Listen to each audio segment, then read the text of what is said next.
Good morning అండి అందరికీ. ఆదివారం ఎప్పుడొచ్చిద్దా అని ఎదురు చూడను. ఆదివారం ఎట్టొచ్చి అట్టెళ్ళిపోను. మళ్ళీ సోమవారం రాను. ఇలాగే ఉంటదనమాట. దానికోసం ఎదురు చూడడం ఎందుకు, అది వెళ్ళిపోవడం ఎందుకు అని అనిపిచ్చిద్ది. మిగతా వారాల గురించి అసలు ఆలోచించము.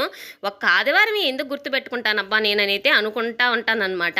ఇంక ఈరోజు స్కూల్ కూడా లేదు కదండి, సోమవారం అంబేద్కర్ జయంతి అని చెప్పి. ఇంక మా వారికైతే డ్యూటీ అయితే ఉందనమాట. ఇంక పొద్దున్నే లేచి ఇంక వంట అయితే మొదలుపెట్టినాను. ముందు పాలు పెట్టాను. పాలు ఆడున్నంతసేపు పొంగవనమాట.